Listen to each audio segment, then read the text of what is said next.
السلام عليكم ورحمة الله وبركاته. ازيكم؟ عاملين ايه؟ يا رب تكونوا بخير. اول مرة استخدم الماكينة بتاعة الزبادي، وصراحة النتيجة ابهرتني. انا ما كنتش عايزة اجيب ماكينة زبادي، بس كان نازل عليها عروض في عيد الام، واحنا طبعا كشعب مصري مجرد ما نسمع كلمة عرض بنجيب حتى لو باخر فلوس معانا. فهي كانت نازلة عليها عرض، كانت ب220 بدل تقريبا 280 حاجة زي كده، فكان في عليها خصم كويس يعني.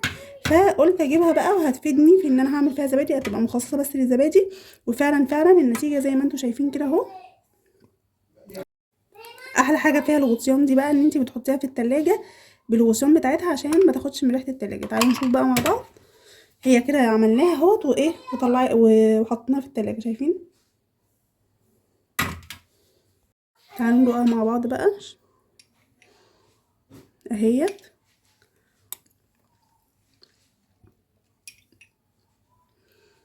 طعمها جميل جدا. هي بس محدقه شويه سنه بس بسيطه. سبتها في المكنه بتاعت الزبادي اكتر من 5 ساعات، يعني تقريبا 10 ساعات تقريبا. فده خلاها تحدق شويه وخلى يبقى فيها ميه كده زي ما انتم شايفين. لكن والدتي جايباها بره وخليتها 4 ساعات بس. الزبادي كان جامد واللهم بارك، حلو جدا. شايفين؟ هو برضو دلوقتي مش وحش، هو دلوقتي فيه ميه بس بسيطه بسبب ان انا سبته في المكنه اكتر من اللزوم. هو 4 او 5 ساعات بالكتير قوي. فيستحسن بقى ان احنا نعمله واحنا صاحيين، لان انا عملته ونمت. فصحيت بقى لقيته ايه، زي ما قلت لكم ايه، كان هيفصل، يعني كان لسه رايح يفصل واحدق شويه زي ما قلت لكم، عشان انا حطيته كتير، سبته كتير. فلو عندكم عندها وعليها عرض، هي حلوه جدا. وزي ما قلت لكم هي بمثابه حضانه كده للزبادي، ان هي بتخلي دايما درجه الحراره حوالين الزبادي مناسبه، فبالتالي بيستوي معانا بسرعه ونتيجته مضمونه، ما فيهوش بقى نجاح وفشل والكلام ده. يلا نشوف الطريقه مع بعض. بس قبل ما نبدا الفيديو نزور كده بسرعه، اعملوا لايك واعملوا اشتراك في القناه لو على الفيسبوك، واعملوا متابعه. ويلا بينا نشوف الوصفه هنعملها ازاي. اول حاجه عندنا كيلو من اللبن كده زي ما انتم شايفين. بلاش نجيبه من السوبر ماركت اللي هو بيبقى متلج ده، لانه غالبا بيبقى مغشوش. هنجيبه من الناس اللي بتعدي، يعني ده في واحد بيعدي كده عندي تحت البيت، بيبيع لبن وزبادي فقط، تمام. فبيكون مكان موثوق منه. فهنجيبه كده عشان يبقى بخير، وهو ده اللي بيخلي الزبادي يربط معانا. هنفضيه في اللبانه كده او الحاجه اللي هنغلي فيها. طبعا لو الزبادي فيه ميه كتير، آه اللبن فيه ميه كتير، الزبادي مش هتربط معانا وهتبقى سايبه. فلو اللبن مغشوش او الزبادي ما ظبطش معاكم، مش هيبقى العيب فيكم، العيب هيبقى في اللبن. تمام. هننزله كده زي ما انتم شايفين اهوت. الكيلو هنرفعه على البوتاجاز كده. رفعنا الزبادي اهو، اللبن اهوت على البوتاجاز. هنسيبه لحد ما يغلي، واول ما يغلي مش هنطفي عليه، هقول لكم هنعمل ايه بس بعد ما يغلي.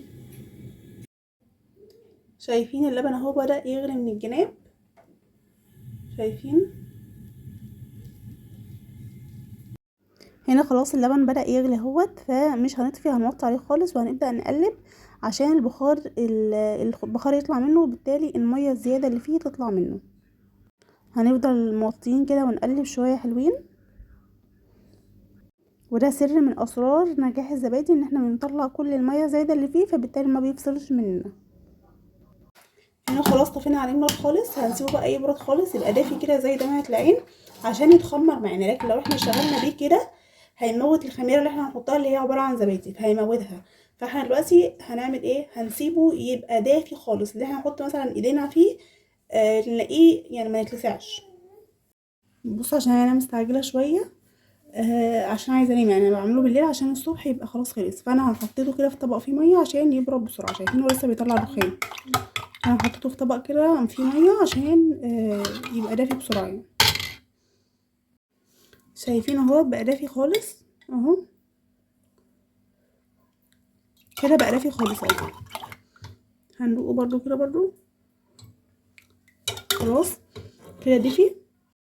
شايفين الخميره بتاعتنا هتبقى عباره عن علبه جهينه. العلبه دي بدرجه حراره المطبخ، يعني مش ساقعه، عشان لو ساقعه هتبوظ اللي احنا عملناه. لا، هي تبقى بنفس درجه حراره المطبخ. تعالوا بقى نشوف. العلبه دي بتتباع ب4 جنيه. تعالوا بقى نشوف هي كام معلقه. تمام. شايفين؟ هي معلقه، يعني معلقه كبيره شويه، لو حد هياكلها هياكل كده مثلا. تمام. هي بالظبط معلقتين ونص. تمام. عشان نشوف اللي احنا هنعملها هتبقى قد ايه.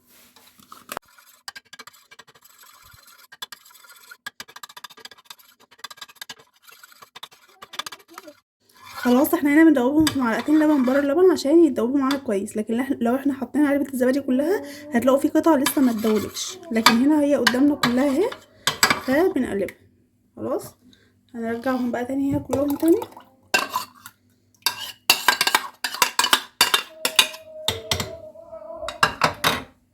ولما نرجعهم هنقلبهم هنا تاني برضه.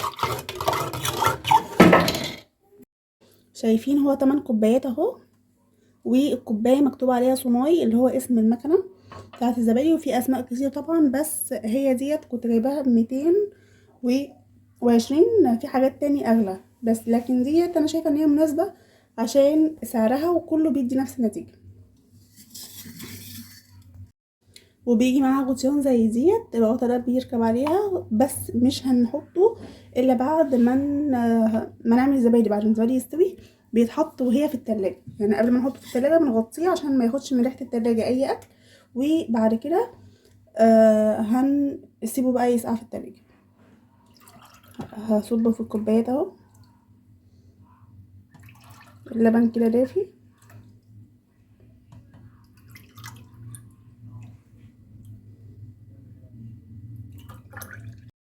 وبالمناسبة ان احنا ممكن نعمل في كوبايات غير ديت، يعني مثلا ممكن لو ال8 كوبايات مش هيقضونا نفضي المكنة ونحط كوبايات تانية.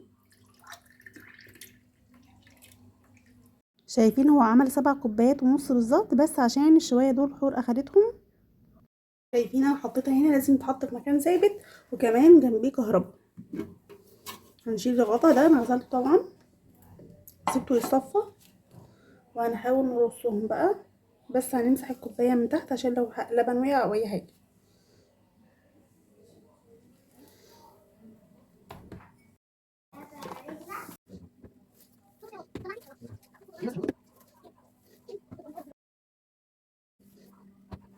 هنا خلاص اهو رصيناهم، وهنغطي، بس نخلي بالنا ان الغطا دوت لازم يتقفل باحكام عشان ما يسربش السخونيه، فيبقى كده الفكره باظت. تمام، احنا لازم نتاكد ان الغطا مقفول من الناحيتين. زي ما قلت لكم هي فكره حضانه بتعمل حراره حوالين الزبادي، او سخونيه كده بسيطه، دفى بمعنى اصح، فالزبادي بيستوي، ما هي الا اكتر من كده. في ناس زمان كانوا بيعملوا لازم كرتونه نتأكد وبيحطوا ان فيها هي لمبه ومش مقفولة من عارفه ايه، فدي ناحيتين. بديل تمام، بقى للايه للحوارات دي كلها. شايفين هنا شلت الفيشه بتاعه الاضاءه، فالاضاءه عملت شويه. هنا احنا هنظبط التايمر بتاعها ده على 4 ساعات، او ممكن نخليها 5 مش مشكله اهو، 5 ساعات. تمام، وهنسيبها بعد ال5 ساعات هوريها لكم. شايفين دوت شكلها تاني يوم. بس طبعا زي ما قلت لكم سبتها زياده عن اللزوم، فشايفين الميه تحت عامله في الكوبايات ازاي. انا قلت خلاص بقى كده الزبادي باظ، بس بصراحه اول ما حطيتها في التلاجة لقيتها مسكت وما حصلهاش حاجه يعني. بس زي ما قلت لكم ان هي فيها حدوقيه بسيطه وفيها ميه بسيطه، لكن ما فيهاش كميه الميه دي كلها، لا فيها كميه ميه بسيطه. شايفين ما كانتش، هي كانت مسكت لدرجه ان هي قربت تفصل. فبقى هنحطها في التلاجة وهوريها لكم بعد التلاجة. شايفين ده بعد التلاجة النتيجة اختلفت خالص، المية اختفت نهائي. بعد ما اتحطت في التلاجة وجمدت المية اختفت نهائي. شايفين الكوبايات كلها زبادي مش كلها مية. تمام، فانا كنت اتخضيت وقلت خلاص بقى كده الزبادي باظ، لكن زي ما انتم شايفين النتيجة اللهم بارك جميلة، والقوام بتاعها برضو جميل، رغم ان انا سبتها حوالي 10 ساعات او اكتر كمان، هلا او 12 ساعة بالظبط، لانه كنت عاملاها الساعة 2 وصحيت تاني يوم بقى. نسيت خالص ان انا المفروض افصلها. فده كان شكلها اللي هو شفتوه كده اول ما استوت، لكن ما شاء الله اللهم بارك مسكت قوي، يعني الميه اللي فيها اختفت سبحان الله، مش عارفه اختفت ازاي. احلى حاجه فيها الغطيان دي بقى ان انت بتحطيها في التلاجة بالغطيان بتاعتها عشان ما تاخدش من ريحه التلاجة. تعالوا نشوف بقى مع بعض. هي كده عملناها اهوت وايه وحطيناها في التلاجة. شايفين؟ تعالوا ندوقها مع بعض بقى اهيت.